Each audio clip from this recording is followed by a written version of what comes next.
Hello, everyone. Welcome to McGill Cares, a webcast series addressing a wide variety of topics to support family and informal caregivers. I'm Claire Webster, a former caregiver who became a certified Alzheimer care consultant and founder of the McGill University Dementia Education Program. McGill Cares is part of this very important program. I work with a dynamic team of leading healthcare professionals to oversee our program, which include Dr. José Moret from the Division of Geriatric Medicine, Dr. Serge Gauthier, McGill University Research Center for Studies in Aging, and Dr. Gerald Fried, McGill Steinberg Center for Simulation and Interactive Learning. These webcasts are made possible thanks to the generosity of our donors and sponsors. I would like everyone to save the date of September 2nd at 7 p.m. We will be having an event called The Gift of Song, and this will be a special event to provide comfort to our community.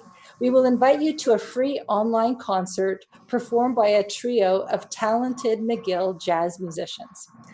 Today, we will be discussing the realities of caregiving within the LGBTQ communities, and our webcast features a panel discussion addressing the particular challenges that seniors and caregivers from these communities face in accessing services and seeking out support for themselves, as well as the necessary considerations that need to be made in order to ensure that these services are made available to them.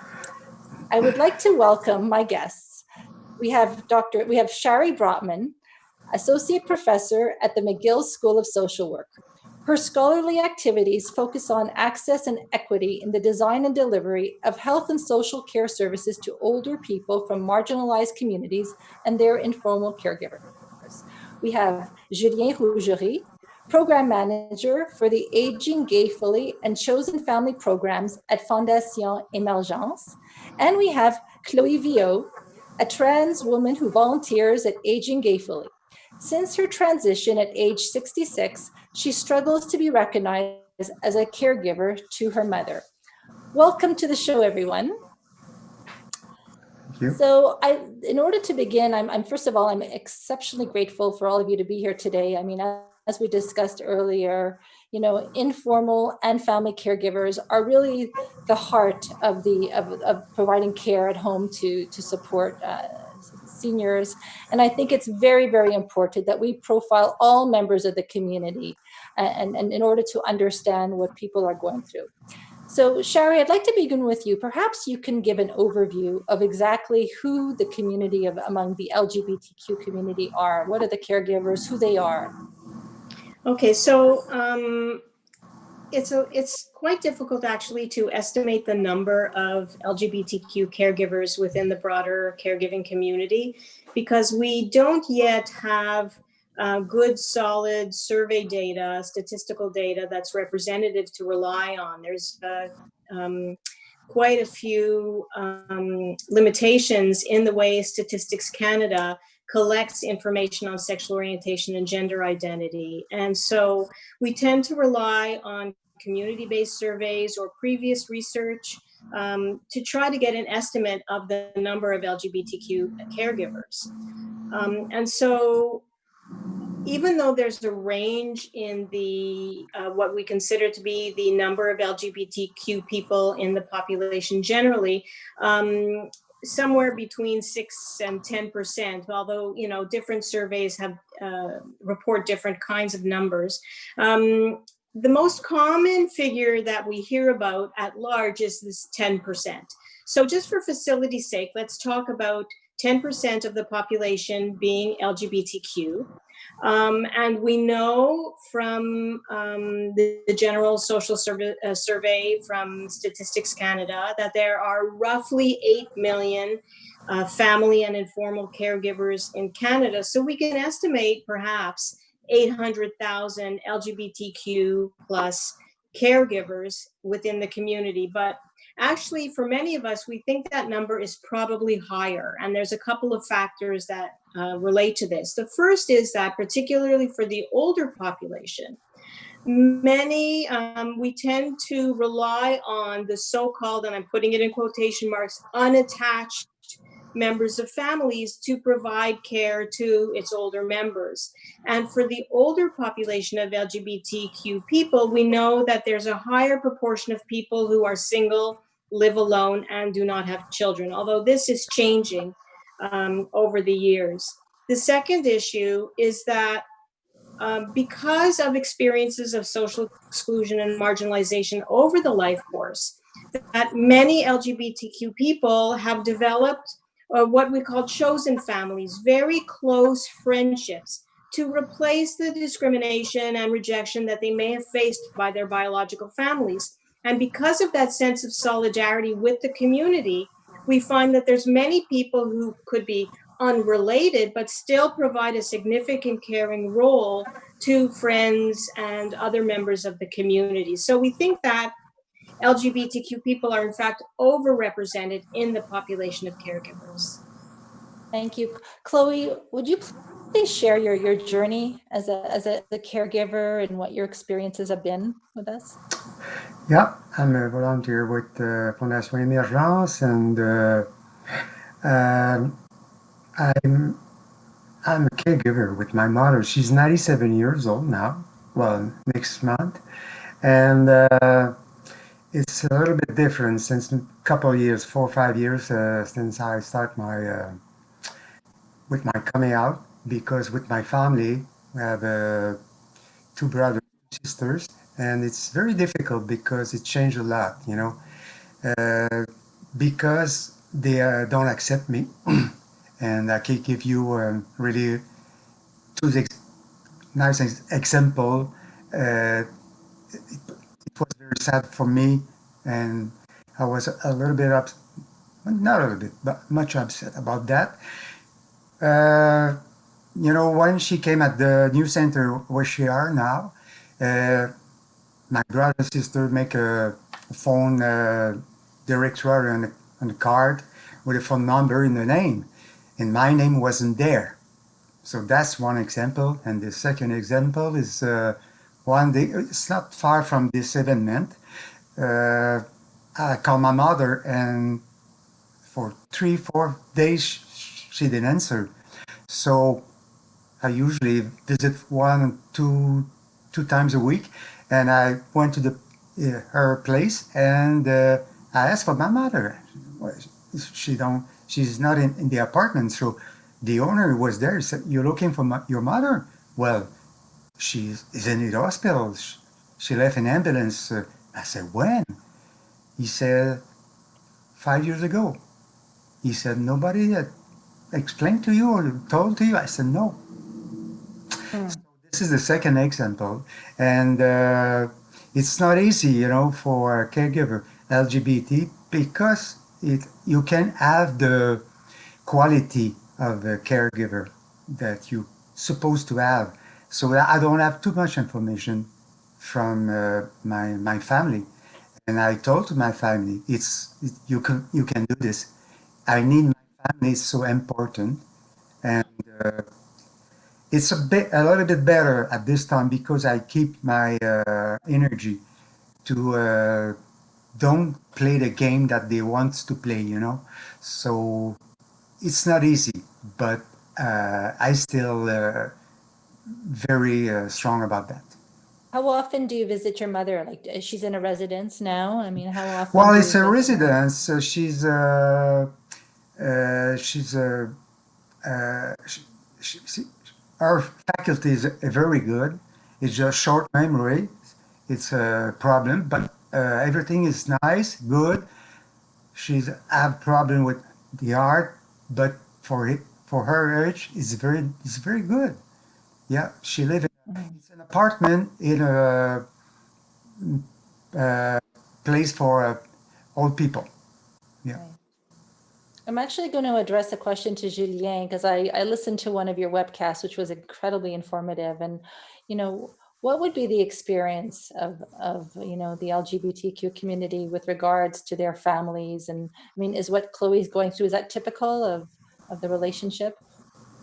Yeah, actually, Chloe's situation is much representative, because like people tend to have not a strong bounds with their families because they were either rejected or the family just not very comfortable about who they are. So, they have to take their distance with their families over their life course. And something that we observe with our program dedicated to LGBT caregivers, chosen family, is that most of them, they don't self-identify as caregivers. And because they don't self-identify, they don't access to help or services to caregiver. The common image we have of a caregiver is always very family oriented.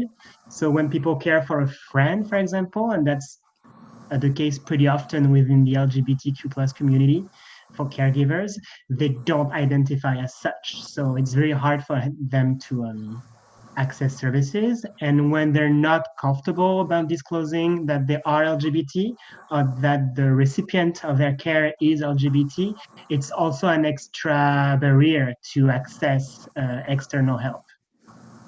Yeah, And and this if was- I could just add, not only access external help, but also be recognized by the system in decision-making plans.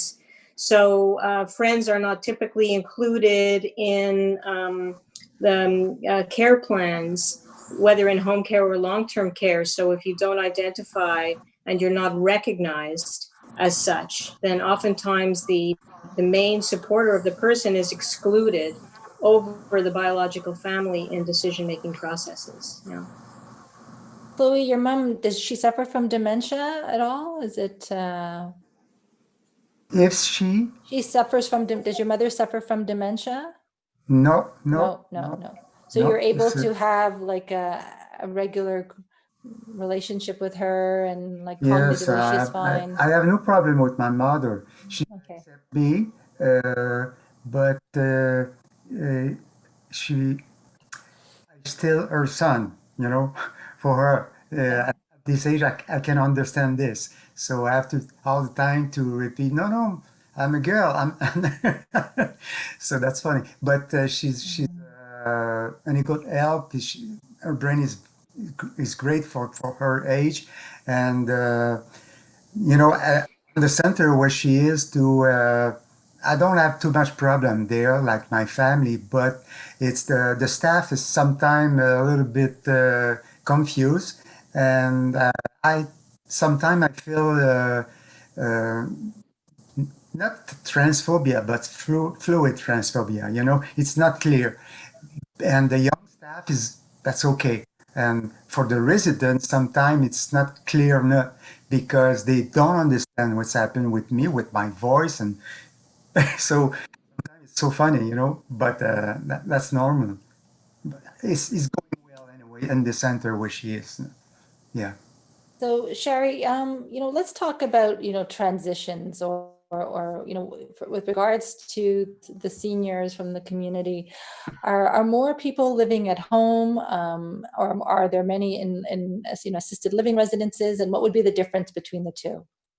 So you're talking about, I think, a really, really important issue. And I think also it connects to what Chloé was saying as well, is that, the risk of discrimination and exposure within long-term care settings is something that exists, that, there's not enough training of service providers, there's not enough education to residents in long-term care. So many times, in order to receive long-term care services, people feel, rightfully so, that they must, in a way, go back into hiding in order to access those kinds of services. So dress differently, hide their photographs, hide their identity, so that their risk of exposure to discrimination is lowered. So for many people in the LGBTQ community, there's a real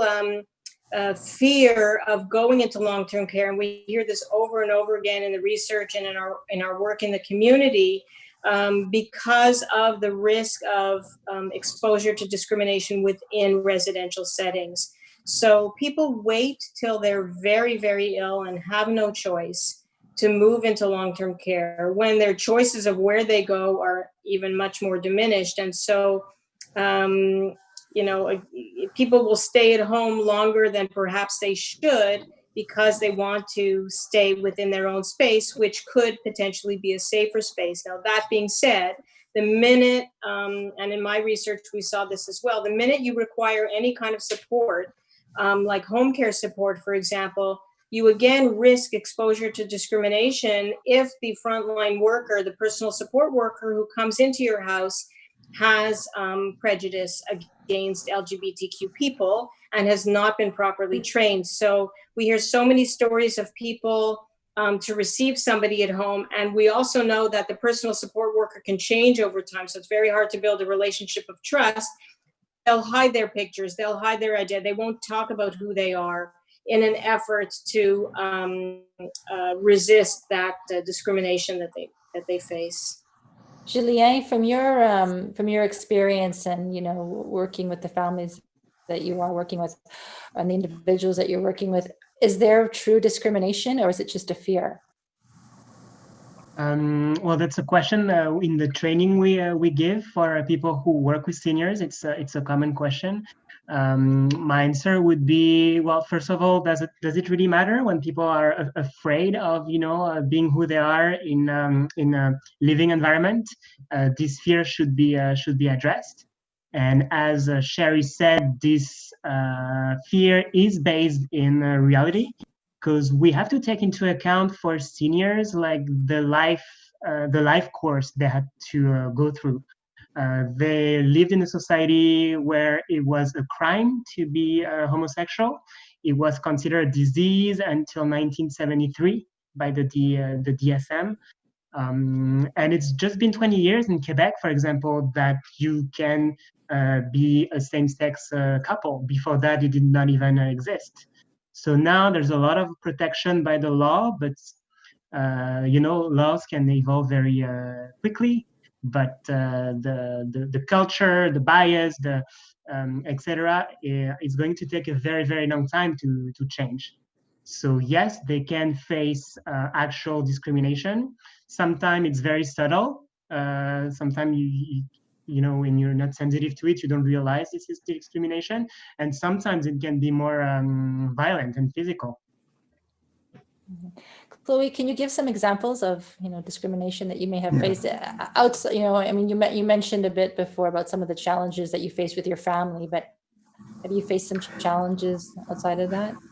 Yeah, one thing is so important, like Julien said, in the LGBT community and older people, especially for trans people, you're not coming back, when you make your coming out, you accept to the responsibility because you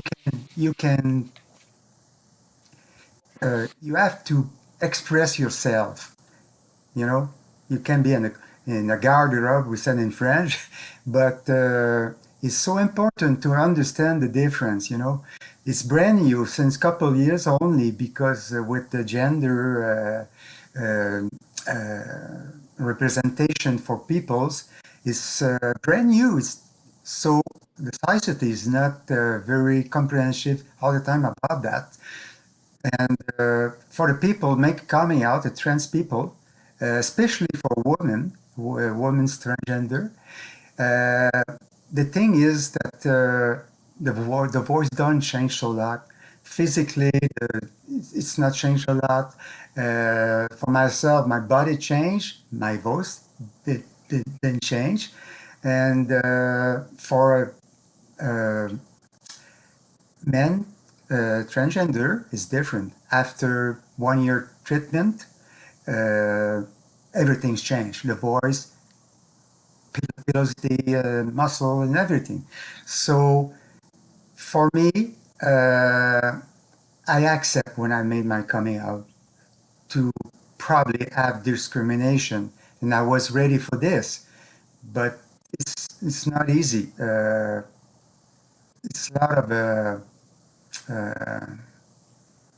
well, I feel depression a couple of years ago about that, when I left my family and my friends, and and it's all the time fighting all the time.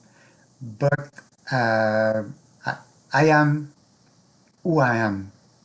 I'm respect myself, and I'm proud about that. So how do we address this fear, the fear of seeking out support? What can we do as a society to to better support this community? Well, Julien or Julien, Chloe? maybe Julien can answer about that. Well, I can quickly answer maybe. Yes, it's the purpose of our program, Aging Gayfully. We help people offering services to seniors, any kind of services, with training sessions and awareness material. Because, as Shari said, they need to know what it means to be LGBT, especially for the elder population. We need to know what they went through, what it was so difficult for them, what impact, psychological or social impact that it involves.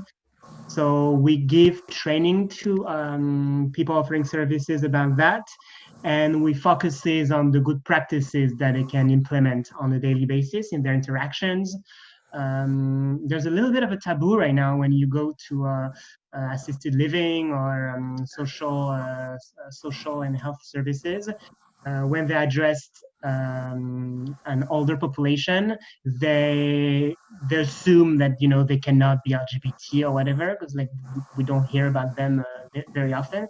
So it's a little bit of a vicious circle. Like we never talk about it, we never address the topic, and because we never do, people don't dare to be who they are.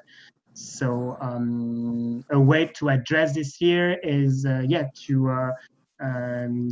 to have the proper training and implement good practices as we deliver them with the Aging Gayfully program. Shari? Yeah, I just wanted to add something to what Julien was saying, which is, I think, also connected and really important, is that there's a lot of ageist stereotypes about change that service providers have about other older people. So we see this a lot in long-term care residences, for example, where we say, oh, they're too old, we can't train them, we can't educate them, they're too old, it's attitudes they've had for a very long time. So this is really an ageist assumption that we have. So could I give a very quick example of this? I have a friend who actually lives in a CHSLD, which is a long-term care facility.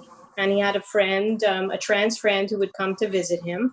And when she would leave walking down the hall, there were one or two residents that would call her very, very derogatory names. And the staff laughed. They thought it was really funny. And so when I approached the staff about,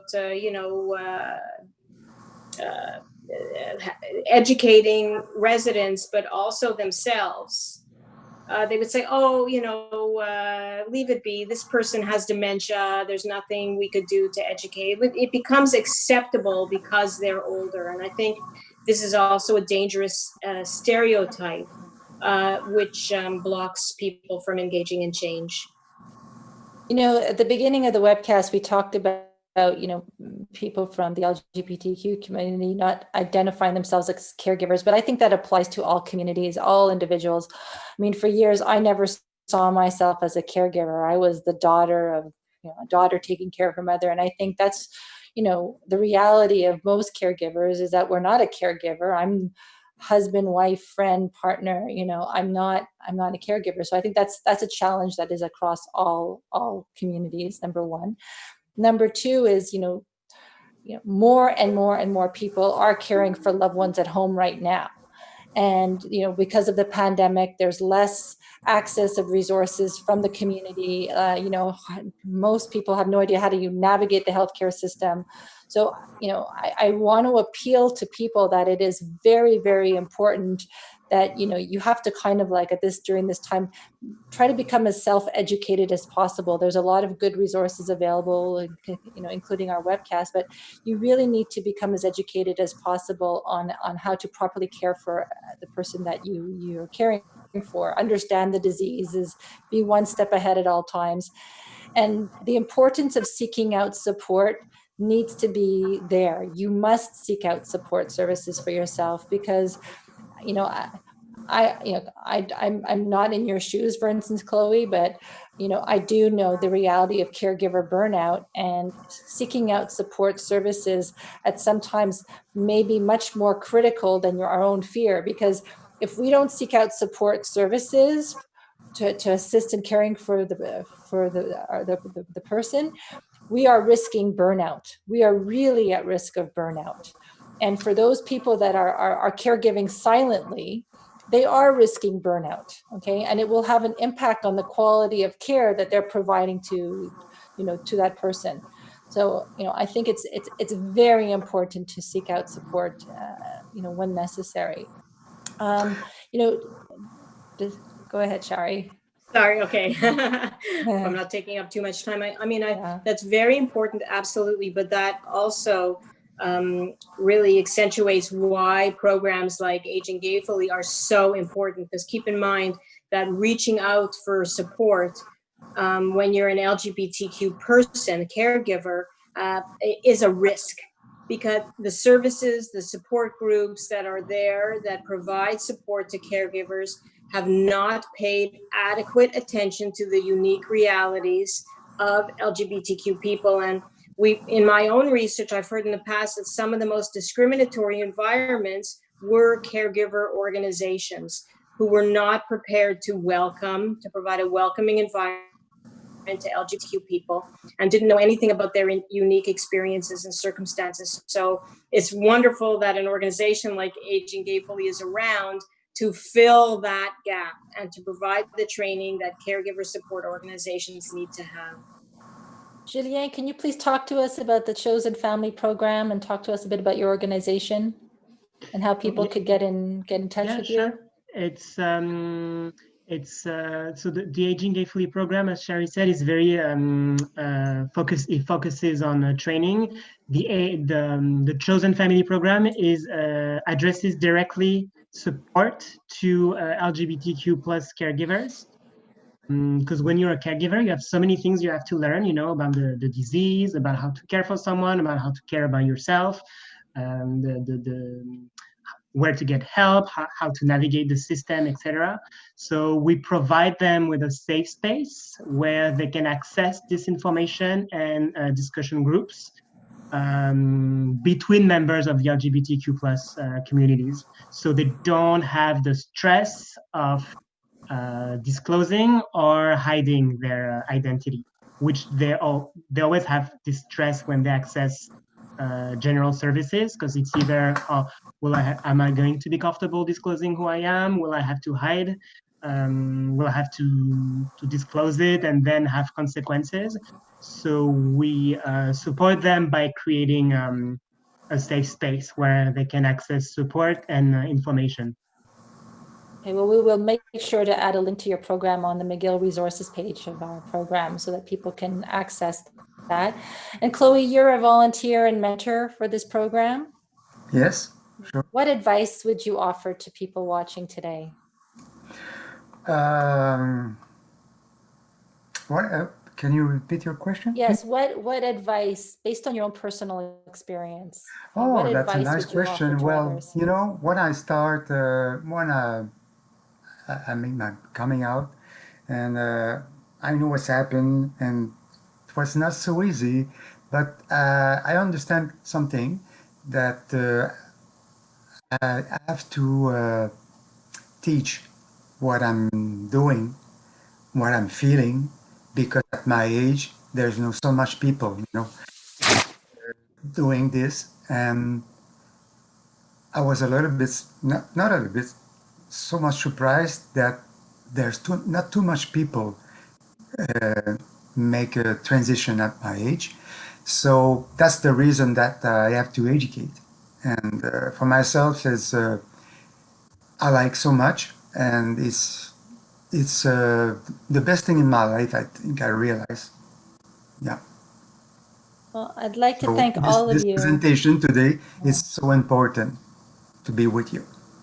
Well, thank you so much for sharing your story, and thank you, Shari, Julien, Chloe, for being here today. And I think it's just so important to, create awareness about the realities of caregiving within the LGBTQ community. So thank you very much for taking the time to be with us today.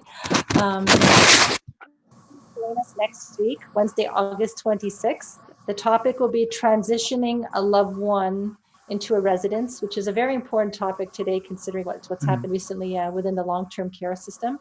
And I will have two guests, my colleague, Dr. José Moret, professor and the director of geriatric medicine at the McGill Faculty of Medicine, McGill University Health Center, and the Jewish General Hospital, as well as Matt Del Vecchio, a certified professional consultant on aging, the host of CJAD's Life Unrehearsed, and he is a transition specialist who helps seniors and families through the decisions about where and how they wish to live out their senior years.